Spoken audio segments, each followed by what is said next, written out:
The sun had barely kissed the horizon at harbor's end, painting the waves in shades of gold. Down by the docks, where the air smelled of salt and distant fried dough, a man named Old Tom was a familiar sight. Weathered and worn, he seemed more like a relic of the past than a person.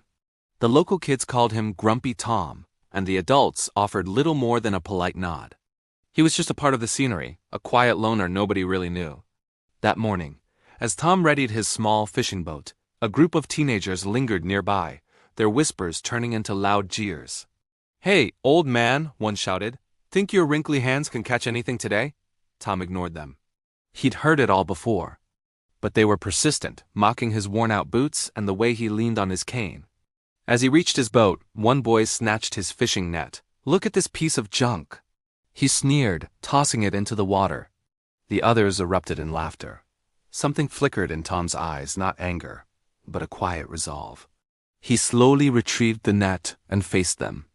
"You kids have no idea what you're laughing at," he said, his voice hoarse but firm. "Yeah?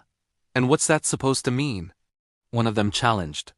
Without a word, Tom reached into his coat pocket and pulled out a small, dusty box. He opened it slowly.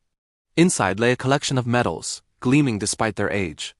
Silver, bronze, and gold shimmered in the morning light, each one etched with the names of battles most kids only read about in history books. Those are war medals?" one boy stammered, his bravado vanishing. Tom nodded.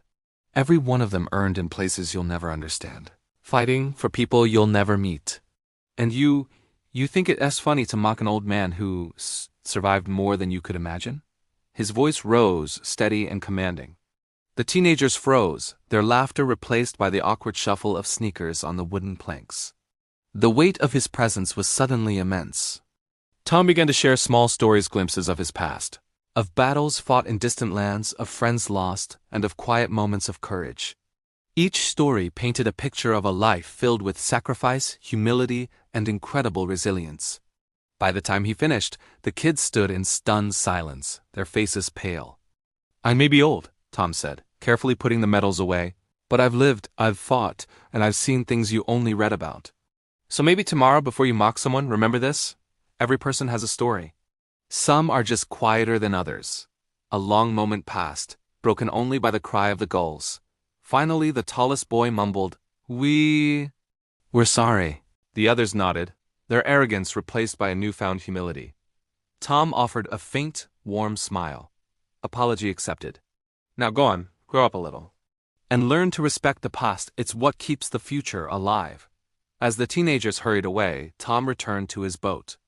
He worked in silence, a quiet hero who had just reminded a small corner of the world that some stories didn't need to be shouted to be heard.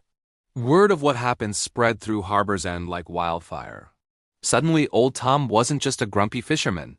He was a man who had faced the world's worst and survived, carrying a history that demanded respect. Kids now gave him a wide berth, not out of fear, but admiration. Adults offered warmer greetings.